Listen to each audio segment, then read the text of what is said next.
Calaroga Shark Media.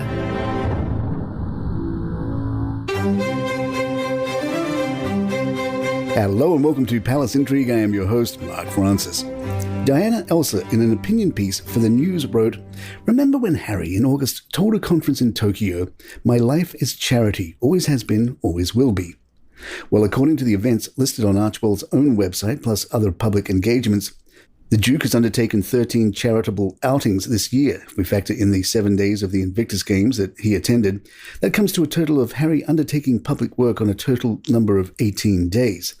This all works out at Harry doing less than 1.5 days of public charity work a month.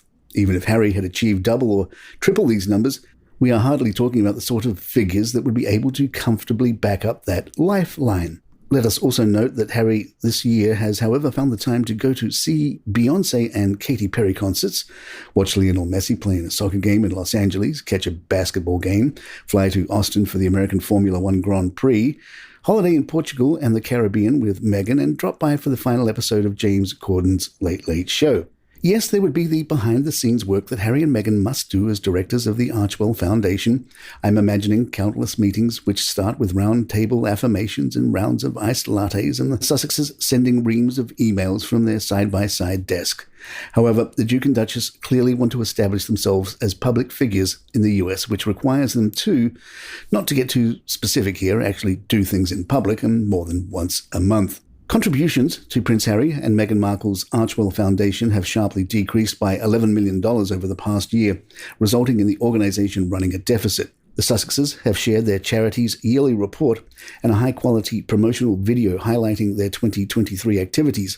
However, it has come to light that the foundation's financial health has significantly deteriorated.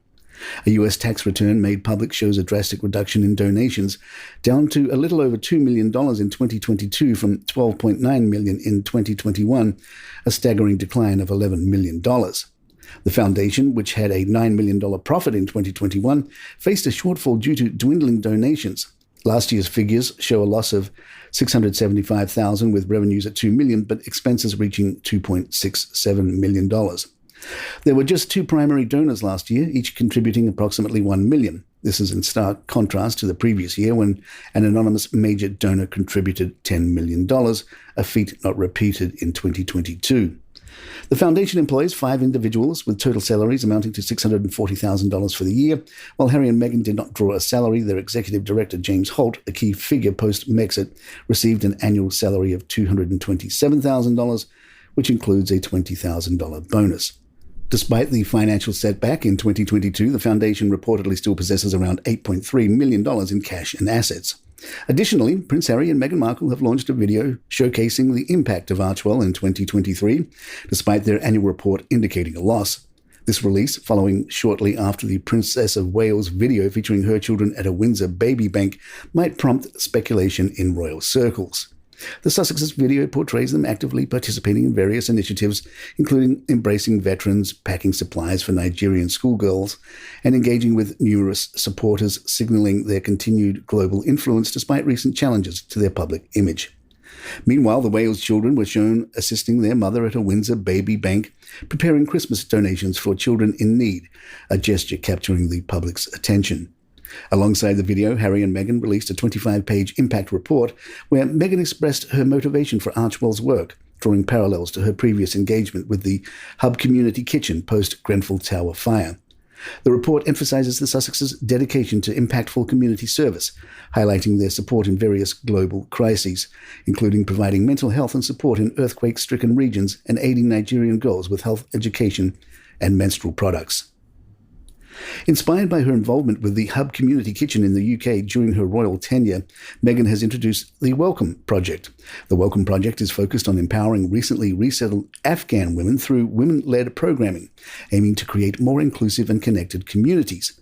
The program is designed to cultivate a sense of belonging among participants through a variety of activities such as sewing, art, hiking, swimming, photography, storytelling, and cooking.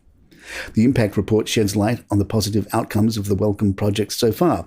According to the report, 98.8% of the participants have formed meaningful relationships or friendships.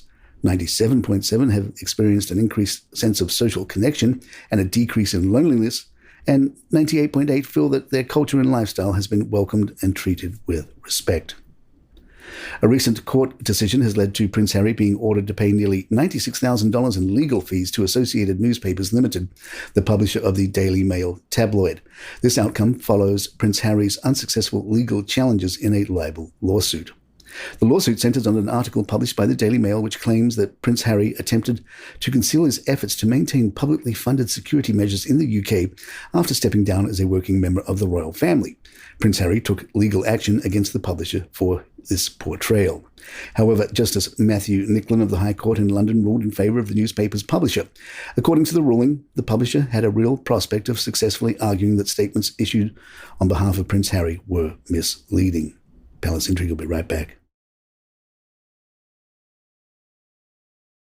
The conclusion of The Crown airs today on Netflix. Show researcher Annie Salzberger told The Hollywood Reporter, "We've never pitched ourselves as a documentary. We're trying to show this country, these institutions, these people in a way of humanizing them and giving us a little insight into our own culture. I don't think it's been misleading in the slightest. Our tactic of how we approach the show is always from a point of research first.